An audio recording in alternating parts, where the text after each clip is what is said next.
विमल बहुत परेशान था। उसे समझ में नहीं आ रहा था कि वो इस परिस्थिति से कैसे निपटे। वो अपनी माँ को बहुत चाहता था, किंतु उसकी पत्नी और बच्चे उसकी माँ से बहुत दूर भागते थे, क्योंकि उसकी माँ की एक आंख नहीं थी, साथ ही उसकी कमर भी 90 अंश पर झुकी थी। वैसे वह अपना काम सब खुद कर लेती है, किंतु फिर भी वो उसकी पत्नी और बच्चों के लिए हमेशा खटकती है। दादी, आप ऊपर के कमरे में जाओ, मेरे दोस्त आ रहे हैं। विमल के बेटे अखिल ने बड़े बेरुखी से, पर बेटा, मैं तो यहाँ बहुत दूर बैठी हूँ, विमल की माँ ने बहुत प्यार से कहा। नहीं, आप उनके सामने मत रहो, वो मुझे चिढ़ाते हैं, अखिल ने जोर से डांटते हुए कहा। क्या हुआ अखिल, क्यों चिल्ला रहे हो? विमल की पत्नी कामनी ने किचन से ही आवाज लगाई। देखो ना माँ, ये दादी यही ड्राइंग रूम में बैठी हैं और मेरे दोस्त आ रहे हैं, अखिल ने शिकायत भरे लहजे में कहा। माँ जी, आप ऊपर चली जाओ, क्यों हम लोगों को लजवाती हो? कामनी ने बेटे का पक्ष लेते हुए कहा। बेचारी सरस्वती चुपचाप उठकर जीने के सहारे ऊपर जाने लगी। कमर झुकी होने के कारण उन्हें ऊपर चढ़ने में बहुत परेशानी हो रही थी, किंतु वो पूरी ताकत से ऊपर के एक अकेले कोने वाले कमरे में जाकर बैठ गई। विमल बाजू के कमरे से सब सुन रहा था। उसे कष्ट हो रहा था कि उसकी माँ को अपमानित होना पड़ रहा है, किंतु वो असहाय था। अगर वो कुछ कहता है तो पत्नी और बच्चे उसका विरोध करने लगते हैं। दूसरे उनके तर्क भी सही लगते हैं। चूंकि वो एक प्रशासनिक अधिकारी था, उसका सामाजिक स्तर बहुत ऊंचा था। उसकी ससुराल भी एक उच्च घराने में थी, अतः वह चुपचाप इस तरह हर दिन अपनी माँ को अपमानित होते देखता रहता था। रात को विमल की पत्नी ने कहा, देखो जी, अब कुछ करो। कल कलेक्टर साहब की पत्नी आई थी। माँ जी अपनी देशी धुन धारा में उनसे मिली। मुझे बहुत शर्म आ रही थी बताते हुए कि ये मेरी सास हैं।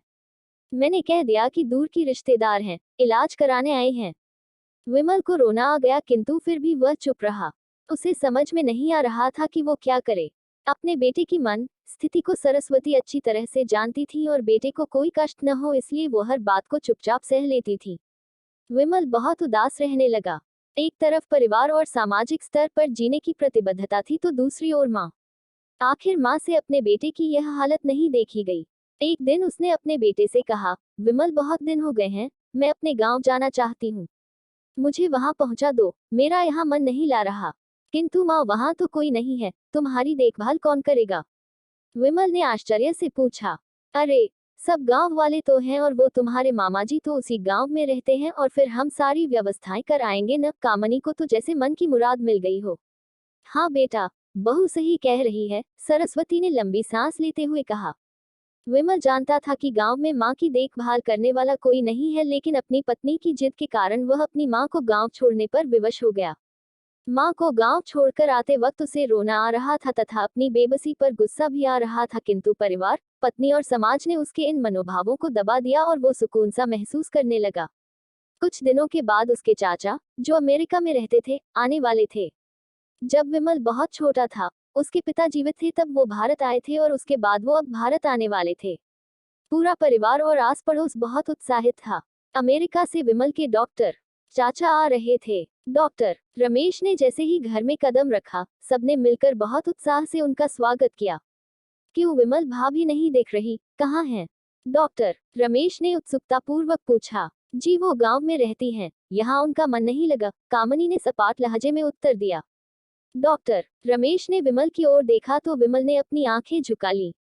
डॉक्टर रमेश सब समझ गए। बोले, कल हम भाभी से मिलने गांव चलेंगे सब लोग। दूसरे दिन सभी लोग गांव के घर में पहुंचे। देखा कि सरस्वती को बहुत तेज बुखार है और वो पलंग पर असहाय पड़ी है। डॉक्टर रमेश दौड़कर सरस्वती के पास गए। उनके पैर छूकर रोने लगे। सरस्वती की ये हालत उनकी कल्पना से परे थी। वाह बेटा विमल, तूने तो नाम उजागर कर दिया।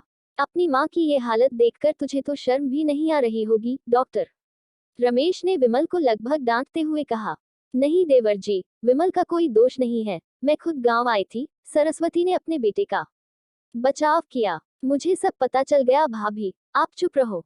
क्यों बहू, तुम्हें अपनी सास की कुरूपता पसंद नहीं है? समाज में तुम्हें नीचा देखना पड़ता है ना? डॉक्टर रमेश ने कामनी की ओर व्यंग्य से देखा। कामनी निरुत्तर होकर विमल को देखने लगी। आज तुम जिस सामाजिक स्तर पर हो, वो इन्हीं के संघर्षों की देन है। और बेटा विमल, तुम्हें शायद मालूम न हो कि बचपन में जब तुम 1 साल के थे तब छत से नीचे गिरने के कारण तुम्हारी एक आंख फूट गई थी और तुम्हारी रीढ़ की हड्डी में भी समस्या थी। तब तुम्हारी इस क्रूप माँ ने अपनी एक आंख और अपना बोन मेरो तुम्हें देकर इतना सुंदर स्वरूप दिया था। कामनी बेटा, इतने सालों तक संघर्ष करके बेटे को प्रशासनिक अधिकारी बनाने वाली इस संघर्षशील औरत की तुम लोगों ने यह दशा कर दी। तुम्हें ईश्वर कभी माफ नहीं करेगा। डॉक्टर रमेश की आंखों से अश्रु जलधारा बह रही थी। अब भाभी, आप मेरे साथ अमेरिका जाएंगी, यहाँ इन स्वार्थी लोगों के बीच नहीं रहेंगी। डॉक्टर रमेश ने सरस्वती से कहा, विमल को तो काटो तो खून नहीं था। डॉक्टर रमेश जो उसके चाचा थे, उन्होंने जो राज बताया उसके बाद तो विमल को यही लग रहा था कि उससे ज्यादा पापी इंसान इस दुनिया में कोई और है ही नहीं। वह दौड़ता गया और माँ सरस्वती के कदमों से लिपट गया। माँ, मेरा अपराध अक्षम्य है। मैं जानबूझकर चुप्पी साधे रहा, आपका अपमान करवाता रहा। अब सिर्फ आप ही उस घर में मेरे साथ रहेंगी और कोई नहीं। विमल ने आग्नेय दृष्टि से अपनी पत्नी और बच्चों को देखा।